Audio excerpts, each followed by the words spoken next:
Good morning, everybody. Welcome to Together on the Porch with me, Diane Allen, hanging out.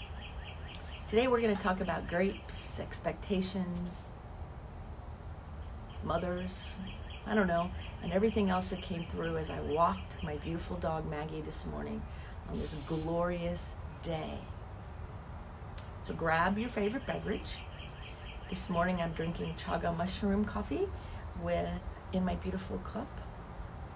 And then hang out with me on my porch. So let's first talk about grapes. How are you like a grape? See, I have a grape right here. Hold on. Grape. How are you like this grape? I was eating grapes this morning in my early morning breakfast. And so I wonder, how are we all like grapes? And I've given that homework assignment before in my life, and I get the most amazing answers. But I think one of the things that really hit me about the grape today is that where the stem comes out is the first place that the grape starts to decompose or rot if you let it go for too long, right? Where it dries up. And so if we're unplugged from our source of nutrition, of sustenance, of a vital life energy, then that's the place that first starts drying up. So when you're disconnected spiritually, the first place that dries up and then starts to rot is your spiritual connection. You got it.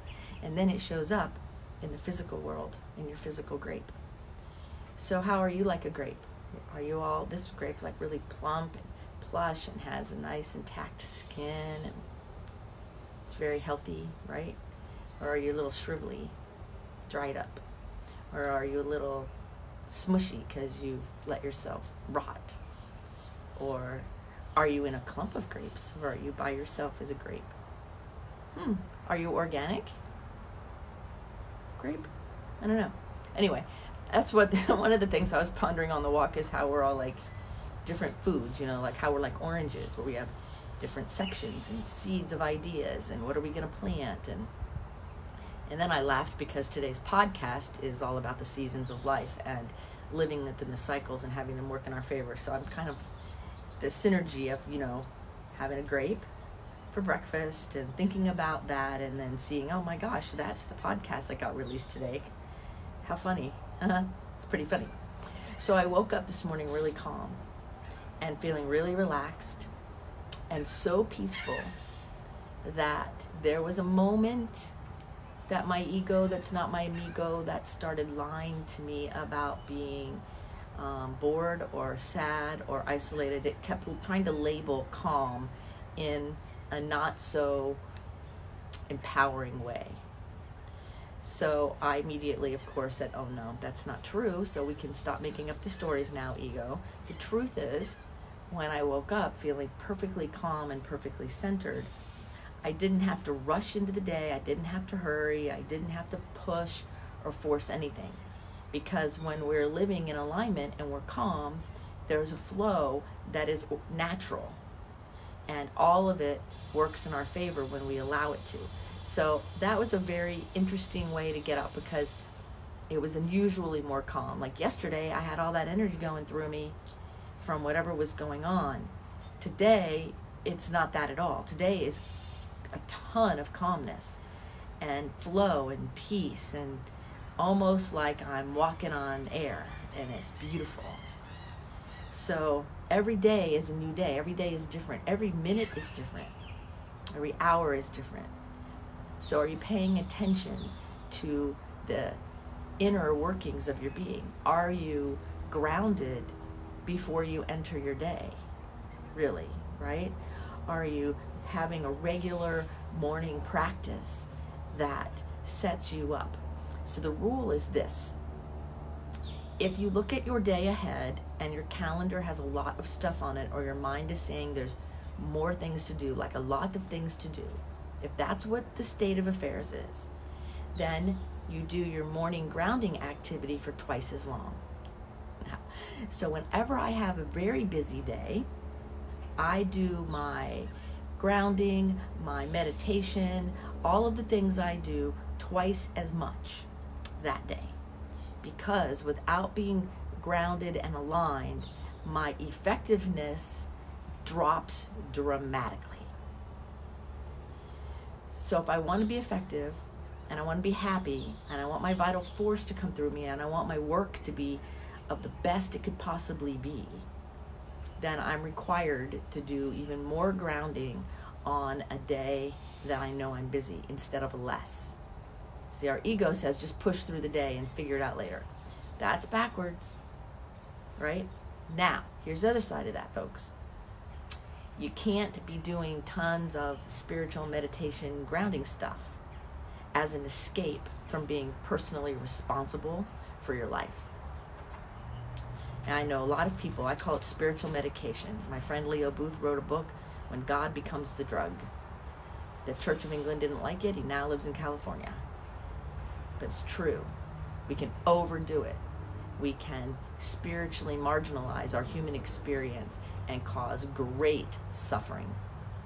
So there's a beautiful balance in being calm and being grounded and doing the things that serve us and taking action.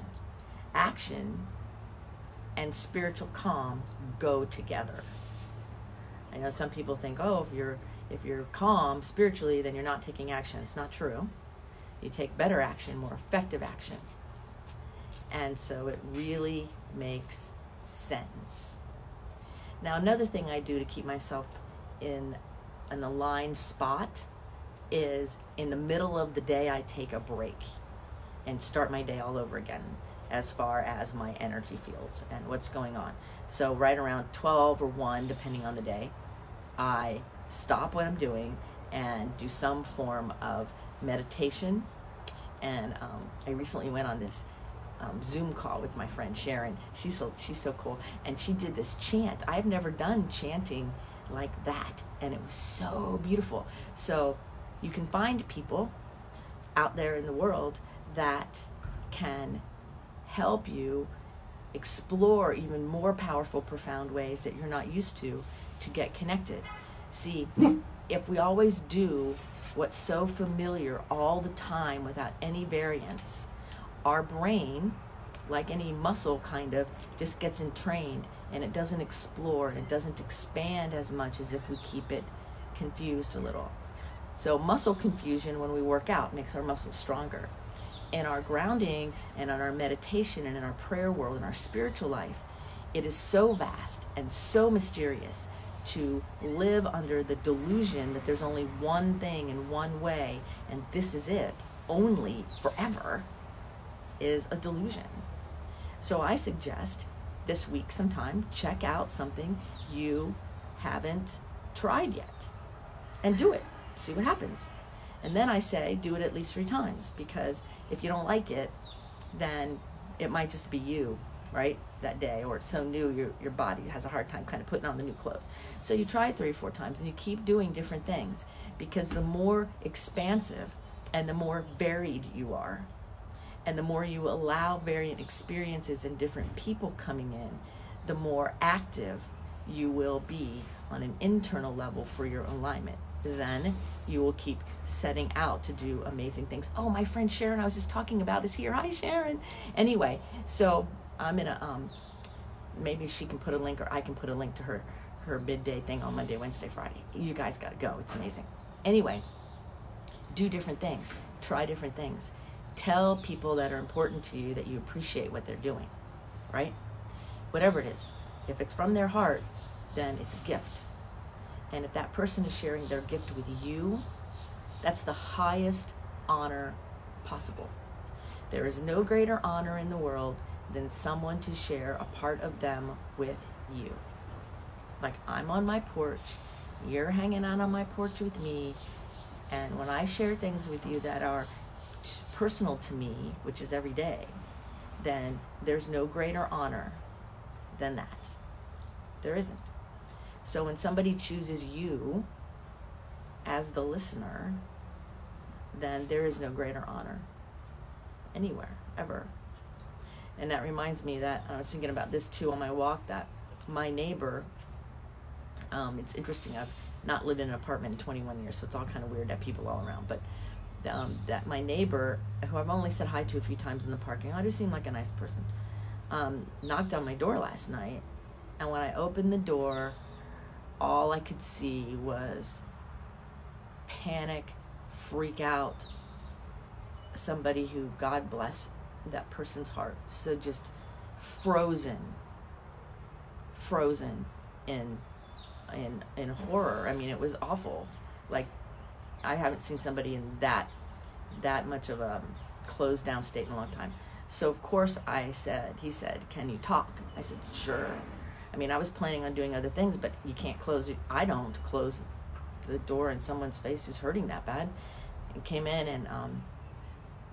and next thing we know, he's sitting on the floor playing with my dog, and then talked for an hour and a half about all the pain and all of the stuff that is coming up from being isolated, and his military service, and his children, and his wives, and just everything, just going on, and needed somebody to listen to him and validate his experience and be present. So I held the sacred space, and I let him share, and I hung out with him, and I let him know that I heard what he said, and I let him know that I heard what he didn't say. And in that moment of me choosing to be of service over being selfish, both of us received a blessing. So choose to be of service over being selfish. You're selfish when you don't share the goodness of other people, when you refuse to be the connector in this world. That's being selfish, right? Take it, and don't share it, right? That's selfish. None of us here are selfish, but there are people who are selfish. And we can be fooled into thinking that sometimes too, right? So there's a purpose to what you're doing and who you are. And that purpose always overrides any kind of fear or panic. So if you're ever feeling fearful or anxious or panicky, that's because you're letting fear instead of your purpose run the show. Pretty simple, right? Now, we don't want to have expectations. That's the other thing we're talking about today, because I really thought about that a lot on the walk. What I expect out of other people, what they expect out of me, who's expecting what, where, and expectations are just a mess waiting to happen. So I choose to up-level all my expectations to preferences. So if I expect you to do something in a certain way at a certain time, exactly like I expect it, and you for any reason deviate, good, bad, or unknown, then I'm required emotionally to either be pleased with you for doing it perfectly as I expect, or not pleased with you for not doing it perfectly as I expect, which is goofy, right? And so many people live that way. But if I have preferences instead, I can say, well, I prefer whatever it would be, and I can choose then my variant emotional and mental response based on as things unfold and based on what happens. So I have a lot more emotional freedom and flexibility, which keeps me connected, and it also allows for anybody in my world to have more freedom and flexibility so they can stay connected. So expectations breed resentment, and they breed problems. So let's work on having preferences versus expectations. Right? I prefer versus I expect. Preferences opens us up and gives us permission to be happy, be free, and to engage with other people in a way that is profitable, meaning higher goodness for all of us. And that's where we're headed. That's where the world's headed. So let's just lead it in that way, right? So when you find yourself irritated or frustrated or wishing it was different, you've been expecting something. Expectations always cause strife. So let's do preferences. What do you think? I think we can do it, right? So this is Appreciation Week, and I'm hoping that every single one of you did your homework yesterday of connecting with somebody who you haven't connected with in a while and offered some form of appreciation in a tangible, meaningful way. not just text or not just a prayer through the ethers, but either wrote a letter or made a phone call or something, so that that person's heart opened a little bit more because you shared your heart. That's the goal this week. So if we practice it every day for the whole week, then we will have extended our ripple of goodness and compassion and kindness and love just a little further in the universe. Because everything we do affects everything. So let's set out to have more compassionate, kind, appreciation, cooperative ripples than frustration and fear and panic and self-centeredness ripples. Because everything affects everything. Every word we say, every thought we think, everything. So those are my ponderings for today while I was walking my dog. I'm very calm today. The sky is beautiful. The cardinals were singing. I saw a lot of ants. It rained a lot yesterday, and so now there's a lot of ants that were on the surface, I think, because their homes got flooded. But that's okay. So today, do something that will help you grow spiritually in a way you don't expect. Today, allow yourself to be open a little bit more. And today, offer gratitude for every breath that you take, because we are here on purpose.